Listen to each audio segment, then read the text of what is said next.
उत्तराखंड में घोषणाओं और राहत पैकेज को लेकर सरकार के हालात कर्ज लेकर घी पीने जैसे हैं। सरकार का खजाना खाली है और नेताओं की योजनाओं पर रकम का आकार बेहद भारी। लिहाजा इन योजनाओं को सरकार कैसे पूरा करेगी, इसका जवाब शायद ही सरकार के पास हो। उत्तर प्रदेश की इन वित्तीय चिंताओं को कोरोना ने कई गुना बढ़ा दिया है। राज्य की वित्तीय स्थितियों को लेकर ईटीवी भारत की ये स्पेशल रिपोर्ट देखिए। उत्तराखंड पिछले 21 सालों में 50,000 करोड़ से ज्यादा के खर्च में डूब चुका है। सबसे ज्यादा नुकसान राज्य को कोविड काल में हुआ है। कोरोना से हुए नुकसान को लेकर बनाई गई कमेटी ने 9 महीने में ही करीब 4,000 करोड़ रुपए के नुकसान का आकलन किया था। जानकारी के अनुसार इस नुकसान में अप्रैल, मई और जून 2020 3 महीने में ही सरकार को करीब 1,000 करोड़ रुपए का नुकसान हो चुका था, जो आगे धीरे धीरे बढ़ता चला गया। इससे हमारा करीब 600 करोड़ हमारा जो मनी था फर्स्ट वीक में हमारे पास आ गया। इसी के प्रकार जो बोरिंग्स का मनी है वही गवर्नमेंट ऑफ इंडिया लगातार हमें दे रही है। इसके साथ ही हमारा मेजरली, जैसे आपने देखा होगा, माननीय मुख्यमंत्री जी का भ्रमण हुआ, कई तरह का हमें जो धनराशि थी सीआरएफ के अंतर्गत, NHAI के नेशनल हाईवेज के अंतर्गत, उसकी धनराशि भी हमें रिलीज़ हुई है। सो अभी जो हमारे डिफरेंट डेवलपमेंट वर्क्स हैं, काफ़ी तेज़ी से हमारे कार्य चल रहे हैं।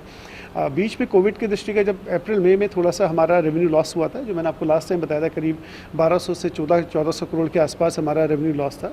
लेकिन अब पुनः हमारे रेवेन्यू सब थोड़ा सा पिकअप कर रहे हैं और हम लोगों ने अभी माननीय मंत्री जी ने, हमारी अपर मुख्य सचिव महोदया ने बहुत डिटेल मीटिंग भी लिया है, जिसके तहत हमारा जो GST है, स्टैम्प्स है एवं अन्य सभी डिपार्टमेंट्स को कहा गया कि उनके जो टारगेट्स दिए गए हैं उसको हम लोग अचीव करेंगे।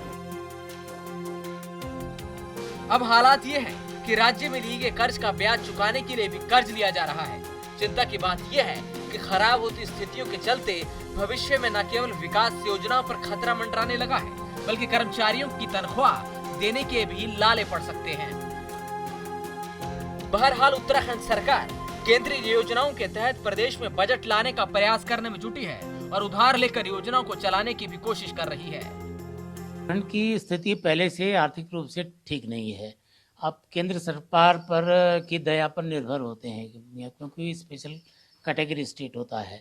उत्तराखंड की सरकार के जो कमिटेड खर्चे हैं करीब 30-35 हज़ार करोड़ के, उतना रेवेन्यू यहाँ नहीं हो पाता। पिछला बजट आप देखो, लगभग 10-12 हज़ार करोड़ का जब बोरोइंग है, बाजार से बोरोइंग कर्ज लेंगे, तब जाके 56 हज़ार करोड़ का इनका बजट पूरा होता है।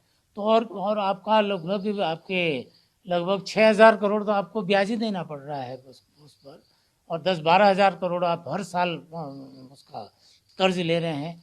उसके बावजूद आप चुनावी सस्ती लोकप्रियता के लिए इतनी बड़ी घोषणाएं कर जाते हैं। भाई तुम किसानों को भी दो, तुम महिलाओं को भी दो, इधर भी दो, उधर भी दो। देंगे कहाँ से? आपके पास पैसे तो है नहीं, वैसे आप बांटे जा रहे हैं, कर्ज में डुबोए जा रहे हैं स्टेट को। तो ये स्थिति है। चुनाव, खासकर चुनावी वर्ष में तो और स्थिति है उसकी और ख़राब है। अच्छा, खासकर कोरोना में क्या हुआ, यहाँ का तो जो इंडस्ट्रीज थी उसमें तो बंद हुई। उसके बाद इंडस्ट्री खुली तो सबसे ज़्यादा असर तो यहाँ का तीर्थाटन पर है, पर्यटन पर है आपका। और उस पर जो सबसे बड़ी इंडस्ट्री उत्तराखंड की है वो ट्रांसपोर्ट की इंडस्ट्री है। इसमें लाखों परिवार जो है ट्रांसपोर्ट इंडस्ट्री पर आपके निर्भर हैं। जब आपका रहा कर्फ्यू, कोरोना कर्फ्यू रहा तो ट्रांसपोर्ट बंद रहा। GMOU की बसें बंद रही, TGMOU की बसें बंद रही, केमू की बसें बंद रही, आपके वो जीपें बंद हैं, एम्बेसडर्स बंद हैं, सारे टेम्पो ट्रेवलर्स बंद रहे। जब कोई आया ही नहीं तो ट्रांसपोर्ट का काम भी है। तो सबसे ज़्यादा जो प्रभावित हुआ है यहाँ का ट्रांसपोर्ट सेक्टर जो है प्रभावित हुआ है। उसकी भरपाई करने का किसी को है नहीं। आपका जो रेवेन्यू लॉस हुआ, आपने जिस पर कहा कि भाई शराब बेचो, घर घर जाके उसको मोबाइल से भी लेके गए, उसके बाद फिर भी उससे उतना रेवेन्यू नहीं होता है। आपकी रॉयल्टी है, इसकी खनन की है, बाकी सारी रॉयल्टी उतनी भी नहीं हो पाती है। जब आपका रजिस्ट्रियाँ भी उतनी नहीं हो पाई, डील भी नहीं हो पाई कोरोना की वजह से, ताकि आपका जो मिलती थी स्टाम्प ड्यूटी वगैरह जिससे आपको इनकम होती थी वो भी नहीं हो पाया। और उसके बाद भी अब नेताओं का क्या, अपना जेब से तो कुछ जाता नहीं है। आप लूटो, क्या कहते हैं, वोट दो, चाहे आप वो कहते हैं साइलॉग का जो डायलॉग ने उसका पाउंड ऑफ फ्लैश, मतलब उसके तुम ले जाओ, चाहे मरे उत्तराखंड जिए, लेकिन तुम जितने टुकड़े जो कुछ भी इसके हिस्से से ले जा सकते हो ले जाओ, वो स्थिति चुनाव में होती है। इटी भारत के लिए देहरादून से नवीन उनियाल,